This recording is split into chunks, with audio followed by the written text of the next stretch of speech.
ഇതാ ഈ ഒരു പരുവത്തിലാന്ന് വേണ്ട കേട്ടാ. ആദ്യത്തെ നെയ്യപ്പം ഒഴിച്ചു കൊടുത്തിട്ടുണ്ട്. ഹായ് ഹായ്, നമ്മളെ പുതിയൊരു വീഡിയോയിലേക്ക് എല്ലാവർക്കും സ്വാഗതം. അപ്പോൾ ഇന്ന് നമ്മ ഒരു സ്നാക്സ് ഉണ്ടാക്കുന്നുണ്ട്. സ്നാക്സ് പറഞ്ഞാൽ നമ്മ നെയ്യപ്പം ഉണ്ടാക്കുന്നുണ്ട് കേട്ടാ. അപ്പോൾ മുന്നേ നമ്മ ഉണ്ടാക്കിയിട്ടുണ്ട് നെയ്യപ്പം. നമ്മക്ക് ഇന്നൊരു ഓർഡർ ഉണ്ട് കേട്ടാ നെയ്യപ്പത്തിനില്ലേ, അതുകൊണ്ട് ഉണ്ടാക്കുന്നതാണ്. അതെ, അപ്പോൾ അത് നിങ്ങളെയും കൂടി കാണിച്ചു തരാമെന്ന് വിചാരിച്ചു. അപ്പോൾ നമ്മ ആദ്യമായിട്ട് ഉണ്ടാക്കി കൊടുക്കാൻ തുടങ്ങിയത് നെയ്യപ്പാന്ന്. നെയ്യപ്പം ഉണ്ടാക്കി കൊടുത്ത് പിന്നെ കാരപ്പം, ബത്തല് അങ്ങനെയാണ് ഇപ്പം ഉണ്ടാക്കി കൊടുത്തുകൊണ്ട് തുടങ്ങിയത്. പഴംപൊരി ഒരു ദിവസം ഉണ്ടാക്കി, ഇലയടി ഉണ്ടാക്കി കൊടുത്തിട്ടുണ്ടായിന്. അപ്പോൾ ഇന്ന് നമുക്ക് ഒരു 50 നെയ്യപ്പത്തിനില്ലേ ഓർഡർ ഉണ്ട്. അപ്പോൾ വേറെ ഐഡിയ നമ്മളെ സ്വന്തം വാൻചാരിയിൽ ഇന്നൊരു പരിപാടി ഉണ്ട്, അതിന് വേണ്ടിയിട്ട് പറഞ്ഞതാണ്. അപ്പോൾ അത് റെസിപ്പിയെല്ലാം നിങ്ങളെയും കൂടി കാണിച്ചു തരാമെന്ന് വിചാരിച്ചിട്ടാണ് ഈ ഒരു വീഡിയോ എടുക്കുന്നത്. അപ്പോൾ നമ്മളെ ഇന്നത്തെ നെയ്യപ്പം ഉണ്ടാക്കുന്ന വീഡിയോയിലേക്ക് എല്ലാവർക്കും സ്വാഗതം. അപ്പോൾ അത് അരി പൊടിച്ച് വെച്ചിട്ടുണ്ട് ഇവിടെ. അതെ, പച്ചരിയാണ് കേട്ടോ നമ്മളെ ഈ നെയ്യപ്പത്തിന് വേണ്ടത്. അപ്പോൾ 1.5 കിലോ പച്ചരി എടുത്തിട്ടുണ്ട്.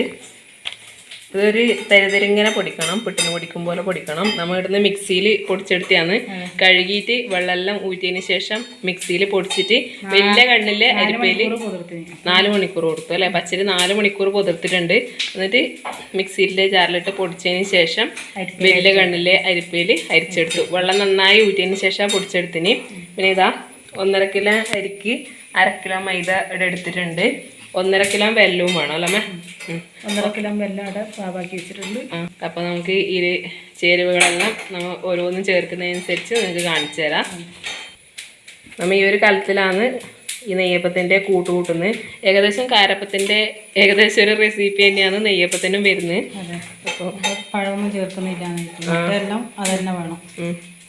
നെയ്യപ്പത്തിന് പഴം ചേർക്കൂല കേട്ടോ. അപ്പോൾ അരിപ്പൊടിയെല്ലാം ഈ ഒരു കലത്തിലേക്ക് ഇട്ട് കൊടുക്കുന്നുണ്ട്. പച്ചരി പൊടിച്ചത് ചേർത്ത് കൊടുത്തിട്ടുണ്ട്. ഇതിൽ നമുക്ക് എള്ള് 1 സ്പൂൺ എള്ള് ചേർത്ത് കൊടുത്തിട്ടുണ്ട്. 1/2 ടീസ്പൂൺ ജീരകം ചേർത്ത് കൊടുക്കുക, മുതുമനായിട്ടാണ് ചേർക്കുന്നത്. അപ്പത്തിന് ആവശ്യമില്ല ഉപ്പ് ഇട്ട് കൊടുക്കുന്നുണ്ട്. നമുക്ക് വെള്ളം പാവാക്കിയത് ചേർത്ത് കൊടുക്കാം. അരിച്ചിരി ചേർത്ത് കൊടുക്കണേ. 1.5 കിലോ വെള്ളം പാവാക്കിയതാണ് കേട്ടോ ചേർത്ത് കൊടുക്കുന്നു. അപ്പം വെള്ളം ഇതിലേക്ക് ചേർക്കേണ്ടത് ഇളം ചൂടോടെ തന്നെ ചേർത്ത് കൊടുക്കണം. അതെ, എന്നാലേ അതിൻ്റെ ഒരു നല്ല ആ ഒരു ടേസ്റ്റും ആ ഒരു മിക്സും ശരിയായിട്ട് കിട്ടണമെങ്കിൽ അങ്ങനെ ചേർത്ത് കൊടുക്കണം. ഇപ്പം ലേസം തഴിഞ്ഞോ തമിച്ചുകൊണ്ട് അപ്പോൾ ഇതാ കൈ വെച്ചിട്ട് എന്നിട്ട് നന്നായിട്ടൊന്ന് മിക്സ് ചെയ്തെടുക്കണം. നമുക്ക് മൈദപ്പൊടി ചേർത്ത് കൊടുക്കാം. 1/2 കിലോ മൈദപ്പൊടിയാണ് കേട്ടോ.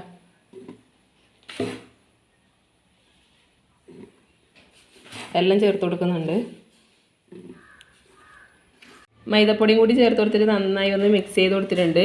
നമുക്കിതാ ഒരു 1/2 ടീസ്പൂൺ ജീരകം ഒന്ന് പൊടിച്ചത്, ഒന്ന് ഒതുക്കിയത്, പിന്നെ ഒരു 10-15 ഏലക്കായി പൊടിച്ചതും കൂടി ഇതിലേക്ക് ചേർത്ത് കൊടുക്കാം.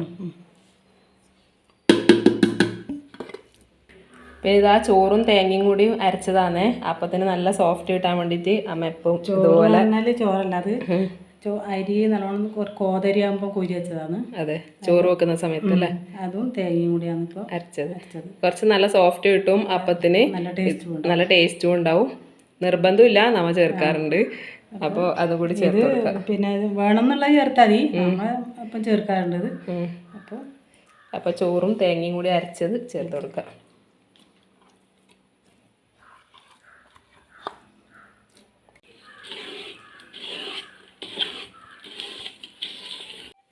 ലാസ്റ്റ് കൂട്ട് കട്ടിയാവുന്നുണ്ടെങ്കിൽ ഇതാ വെള്ളം പാവാക്കിയതിലേക്ക് കുറച്ച് ചൂടുവെള്ളം ഒഴിച്ചിട്ട്, ചൂടുവെള്ളം തന്നെ ഒഴിക്കണം അല്ലേ. പച്ചവെള്ളം ഒഴിച്ചുകൂടാ, കുറച്ച് ചൂടുവെള്ളം ഒഴിച്ചിട്ട് മതിയാവോ, ഒന്ന് അരിച്ചിട്ട് ഒഴിച്ചു കൊടുക്കാം. അത് വെള്ളം എല്ലാം കിട്ടാൻ വേണ്ടിയിട്ടാണ് അങ്ങനെ ചെയ്തിന്. വെള്ളം നേരിട്ട് ഒഴിച്ചാലും മതി.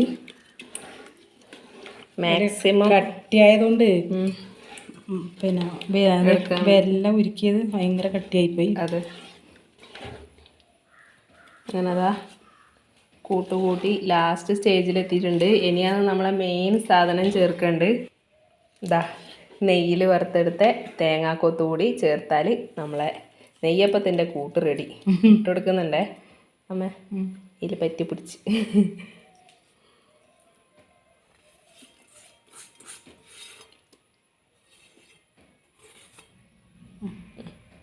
അപ്പോൾ നമ്മൾ ഇതിൻ്റെ ചേരുവകളെല്ലാം ചേർത്ത് കഴിഞ്ഞിട്ടുണ്ട്. ഇനി കൈ വെച്ചിട്ട് നന്നായി ഒന്ന് മിക്സ് ചെയ്തതിന് ശേഷം 1 മണിക്കൂർ വെക്കണമല്ലോ അമ്മ. 1 മണിക്കൂർ ഇപ്പം ഒന്ന് വെക്കാൻ സമയം ഉണ്ടോ? അറിയാം സമയം എത്രയത്? പറ്റുമെങ്കിൽ 1 മണിക്കൂർ വെച്ചതിന് ശേഷം നമുക്ക് ചൂടാൻ തുടങ്ങാം. ഇന്ന് നമുക്ക് പിന്നെ 1/2 മണിക്കൂർ വെച്ചിട്ട് ചൂടാൻ. ഇതാ ഈ ഒരു പരുവത്തിലാണ് വേണ്ടത് കേട്ടാ. ഇതിൻ്റെ കൂട്ട് കാരപ്പത്തിൻ്റെ കൂട്ടിൻ്റെ അതേ ഒരു തിക്നെസ് തന്നെയല്ലേ വേണ്ടമ്മ? ലേശൊരു ലൂസ് വേണം. ഇങ്ങനെ ഒഴിക്കുമ്പോൾ ഇങ്ങനെ വരണം അല്ല, ഈ ഒരു പാകത്തിലാണ് കൂട്ട് വേണ്ടത്.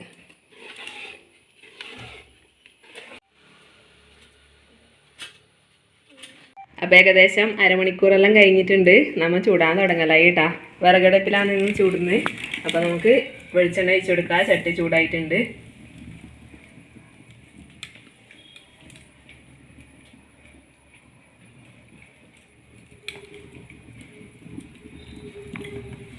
എണ്ണയിലേക്ക് നമുക്ക് കുറച്ച് നെയ്യ് കൂടി ചേർത്ത് കൊടുക്കാം കേട്ടോ. നല്ലൊരു ടേസ്റ്റ് ആയിരിക്കും.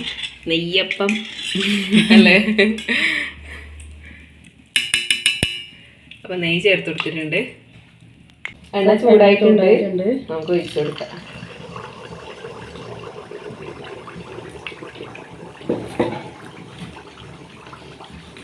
ആദ്യത്തെ നെയ്യപ്പം ഒഴിച്ചു കൊടുത്തിട്ടുണ്ട്.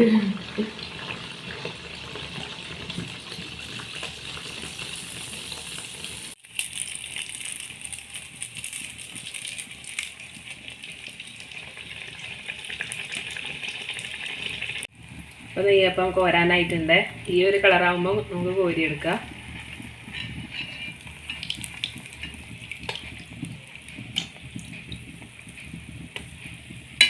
നല്ല പൊന്തി വന്നിട്ടുണ്ട് കേട്ടാ.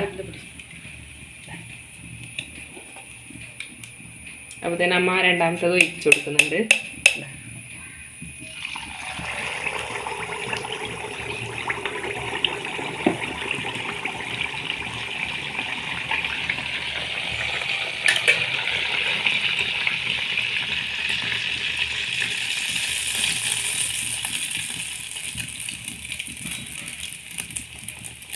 നന്നായിട്ട് പൊങ്ങി വരുന്നുണ്ട്.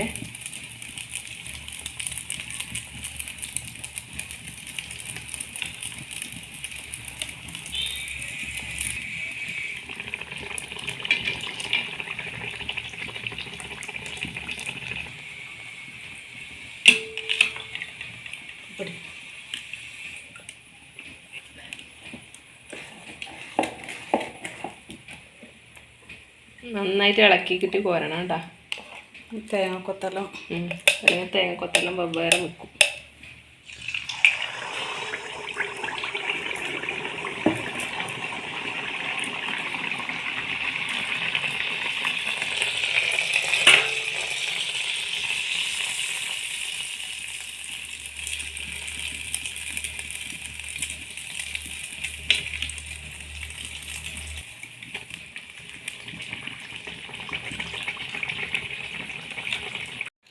നല്ലോണം തീ വേണ്ട ഇതിന്.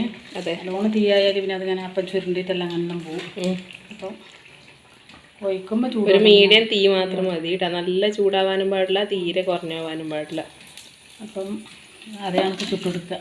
ഗ്യാസിലാണെങ്കിൽ നമുക്ക് അത് കുറക്കും കൂട്ടും ചെയ്യാം. അടുപ്പിലാകുമ്പോൾ പിന്നെ അതിങ്ങനെ കിടക്കലേ രക്ഷയില്ല.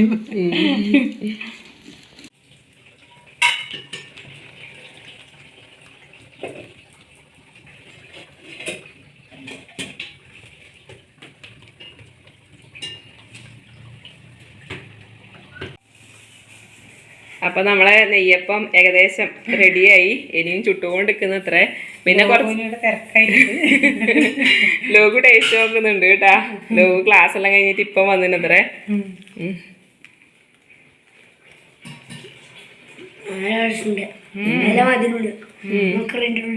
ഉള്ളിലെല്ലാം നല്ല വൃത്തി വന്നിട്ടുണ്ട് അമ്മ. നല്ല ടേസ്റ്റ് ഉണ്ടാ. ആദ്യം എവിടെയോ കളിക്കാൻ പോയിട്ട് അതിലേനും വന്നിട്ടാ.